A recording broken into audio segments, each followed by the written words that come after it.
Aquarius, kamusta? Ito yung reading mo for this week.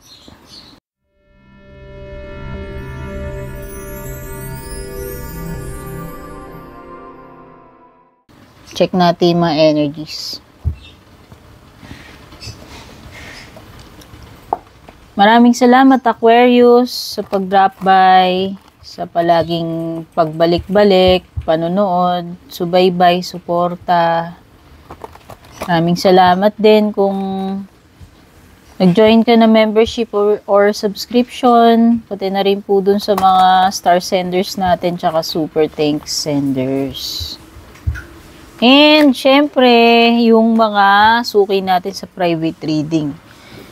Okay? Mga interesado sa private reading guys, nilalagay ko naman lagi sa description yung pinaka-link papunta sa FB page ko. No, mag-ingat nga lang po kayo kasi oo nga, nag-iisa po yung legit na Purple Teen FB page pero meron pong mga gumagaya or nagpapanggap na ako. No, remember kapag merong nag-add friend sa inyo na unang mag-message, hindi po ako yon kasi po yung sa akin po ay page, hindi po ako capable na mag-add friend. Doon pa lang. Okay? So, yan. Kung gusto nyo mag-book, mag-inquire, diretso po kayo doon. Hindi po profile yung page po yung sa akin, ha? Overall energy ng week na ito para sa'yo is boundaries. Boundaries. Aquarius, you are learning the gentle art of setting boundaries and saying no. So, this week, may mga tatanggihan ka o dapat katanggihan. This week, mag-set ka ng mga limitasyon. Okay? Whether sa ibang tao or pwede rin namang setting, pagdating kasi sa boundaries, pwedeng sa'yo lang or pwede rin sa ibang tao. Pero saying no, ayan, maliwanag yung saying no na yun sa ibang tao. Okay?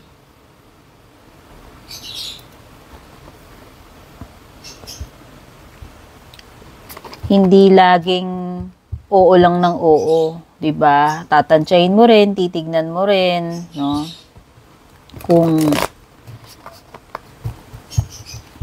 Kung talaga bang hindi uubra para sa'yo, kung hindi ka komportable, kung hindi naman, kung wala sa lugar, di ba? Okay.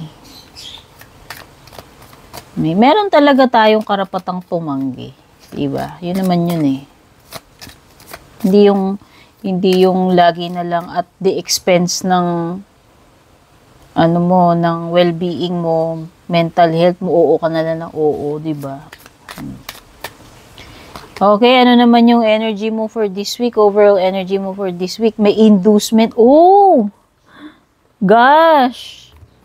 Related itong dalawang cards na to. Kasi itong inducement na to is, persuasion, bribe, temptation. So, it could be na yung tatanggihan mo this week, it could be pamimilit,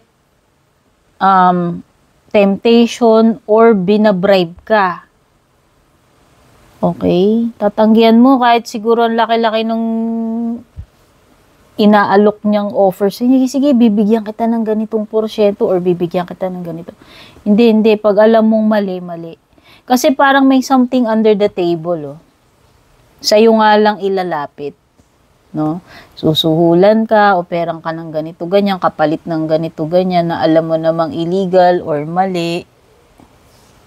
Diba? Maaari kang ma-attract, ma-tempt dito, no? Masilaw, pero nasa sayo yan. Diba? Pero most likely, tatanggihan mo kasi dito may saying no. Okay? Lahat naman ng nangyayari sa buhay natin, palaging namang may choice tayo, di ba? Hindi naman totoo yung wala ka talagang choice, di ba? And when it comes to career, financial or negosyo, you have the adventure card.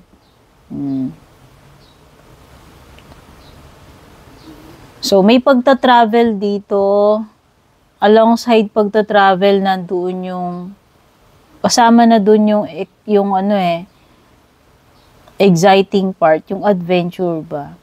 So, meron ditong something na, yung lalakasan mo loob mo, no? Or parang taking a leap of faith or leaving your comfort zone. Parang ganun yung dating this week. Basta meron ditong something worth exploring related sa pwedeng business venture, pwedeng career opportunity, ayan, no? Parang meron kang tinatanaw doon sa malayo, pwedeng you are exploring other possibilities. Or dahil related sa travel yan, pwedeng kino-consider mo rin yung opportunity sa ibang lugar or ibang bansa. No, kumbaga may mga prospects dito na tinitignan mo no? Pagdating sa financial negosyo or sa career mo. When it comes naman sa bahay and family, you have commitment.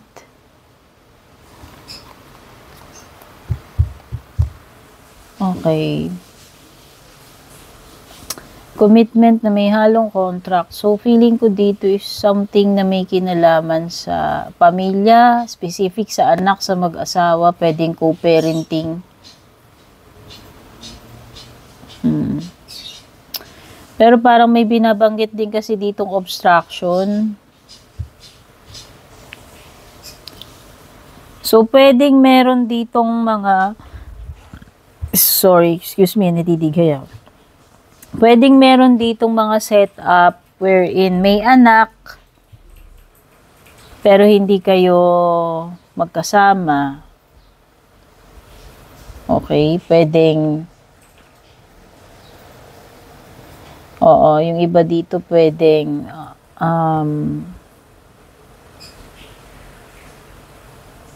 complicated yun. Complicated yung sitwasyon ninyo. It could be na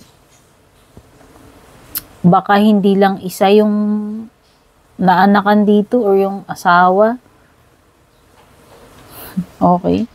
O baka naman nandun kayo sa... Kasi may mga ibang culture na pwedeng mag-asawa ng marami, 'di ba? Yan, o magkaanak ng marami. Baka ganun. Pwede namang ganun, no? Wherein pwedeng dalawa yung asawa or more than 2, tapos may mga anak-anak din. So, para sa akin kasi, ako complicated yun ganun 'di ba? So, pwedeng ganun yung setup ninyo. Oo. Ano pa? Or it could be na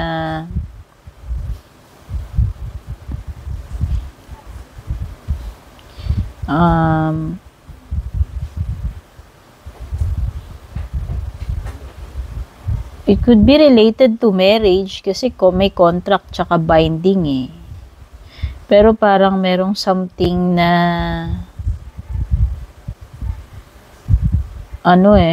kumukontra or someone na kumukontra. Ayan, parang merong balakid or napipigilan. May obstruction kasi. So, parang may blockage or something that is preventing na mangyari yung dapat mangyari dito. No? It could be yan. Related to family or home.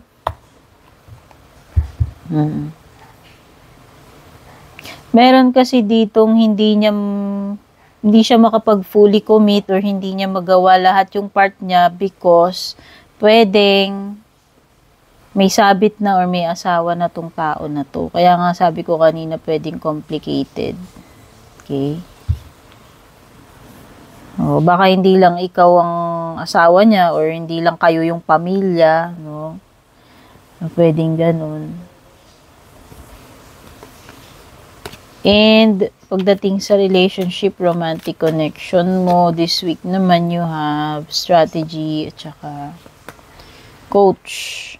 Sa area naman ng hindi mo inaasahan, you have confinement.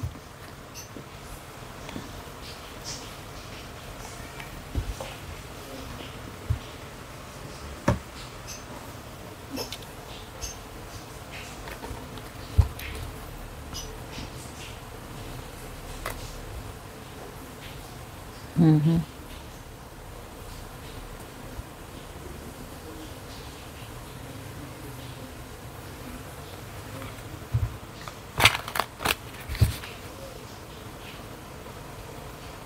Oh.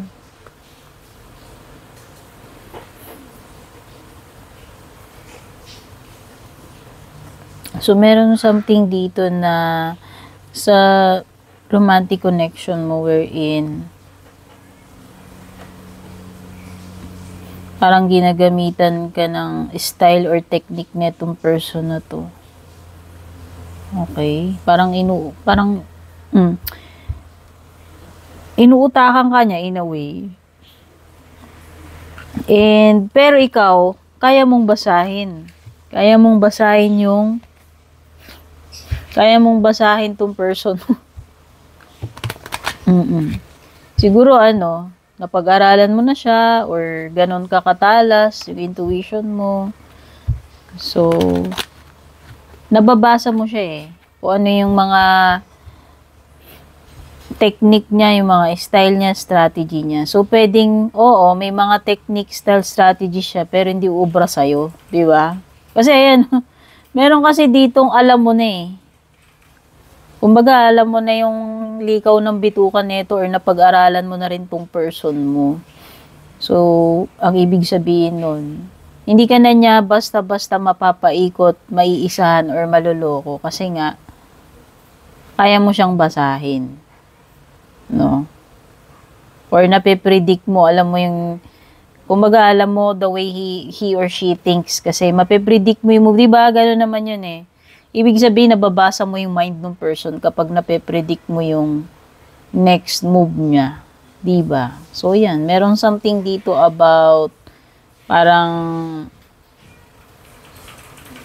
alam mo na kung ano yung next na pwedeng gawin ng person mo. And then, dito naman sa area ng confinement tuloy. Sa area ng hindi mo inaasahan. Merong mahuhuli dito. Promise. Ito na nga yun. Feeling ko yung person mo. Kasi sabi ko nga alam mo, parang mape-predict mo yung next move niya next technique niya, style niya na gagamitin niya sa'yo. So, pwedeng hindi na uubra yun. So, ang nakikita ko dito, mape-predict mo and mahuhuli mo siya. And susuhulan ka niya. Baka mamaya may magawa sa itong atraso at nahuli mo siya dun sa kalokohan niya. Kaya dadaanin ka niya sa persuasion or suhol, o di ba? Okay, basta meron ditong mahuhuli, caught in the act. Di ba? Mabubulilyaso yung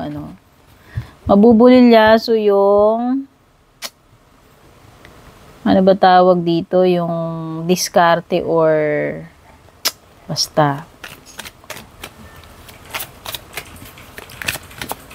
Tapos parang meron ditong malalock up or stranded, feeling stuck. Stranded or grounded. Kasi siguro nga may nahuli dito King of Coins. So, Earth sign.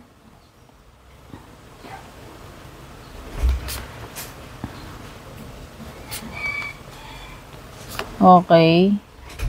Earth sign and fire signs. Earth signs, fire signs. Sa bottom you have the King of Swords. So, air, earth, and fire energies yung meron dito. Okay, mga numbers nga pala bago ko makalimutan, mga numbers na lumilitaw sa cards, kung mahilig kayo sa numbers, may 28, 52, 0, 34, 48, 5, at saka 56.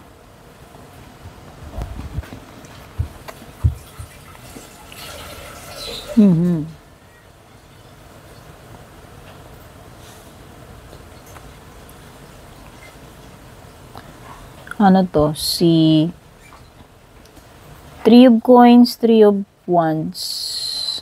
So, may dalawang tres dito. Search nyo na lang sa numerology. Ano meaning ng dalawang tres dahil wala naman ako alam dyan. Okay.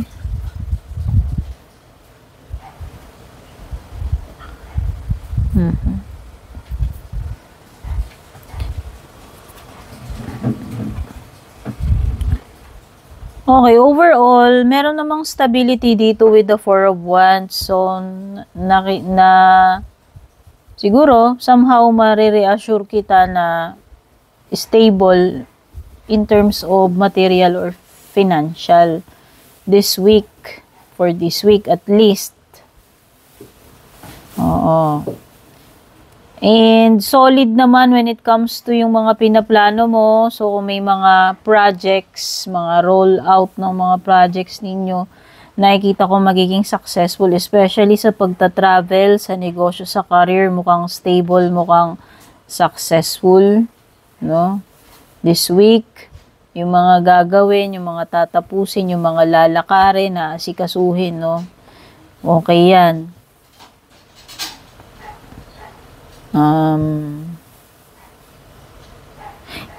Okay. So, siguro baka meron lang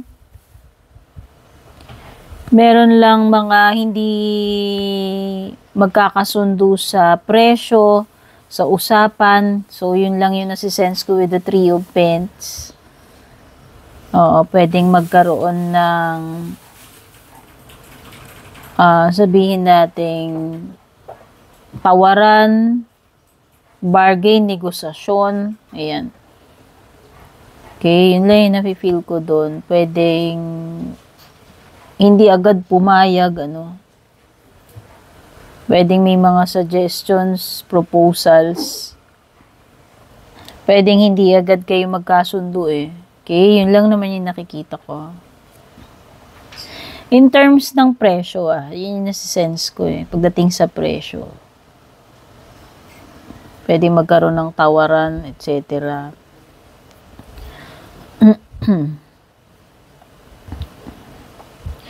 Alam mo, meron talagang parang some kind of spell in prison. Kasi meron ka 8 of Swords sa confinement card, Aquarius. It could be na ano lang, pwedeng ito ay period ng sabihin na natin,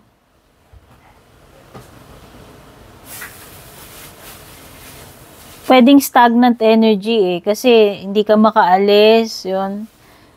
Pero more on, hindi makaalis eh, yung parang, alam mo yung sitwasyon na parang wala pang pagbabago, kung yun yung ine-expect mo this week, baka yun. Kumbaga may stuck ka sa ganong sitwasyon na kung gusto mo na nakagad ng changes, mukhang hindi pa this week. So, may waiting period eh, bago magkaroon ng movement, or pagbabago. Yun lang na may nasisense ko dun. Okay. Merong something suspended, frozen, no? Hindi pwedeng galawin, yan. Or walang magawa about dun sa situation. Yun lang yung nasisense ko energy dito sa dalawang to. But, pagdating sa financial material, nakikita ko nga, you have Four of Wands, King of Coins, which are, both indicative ng stability and, pagkakaroon ng enough, no? So, stable pagdating doon. Stable naman sa kaperahan dun sa trabaho. Mukhang okay naman. Wala naman ako nakikitang problema. Meron din ako nakikitang celebration this week or gathering reunion. or event. Maraming tao eh. Maraming tao na pupunta. Oo. Pwede ring merong homecoming, pagbabalik. Ano to? Basta meron ditong something na makukumpleto, magsasama-sama, mabubuo, magbabalik. Either pag despedida or homecoming, pwedeng may ganun. Pwede rin may mga reunions, gatherings, celebration, or kasal. Kasi Four of Wands is associated sa kasal. Whether may ikakasal sa family nyo, ikaw ba, or attend ka ba ng kasal. Meron talagang pagta-travel. So, nakikita ko tuloy na yan. At meron ditong situation wherein kailangan mabilis kang mag-isip. You need to think on your feet. Kailangan mong makaisip agad, take ng action agad. Okay?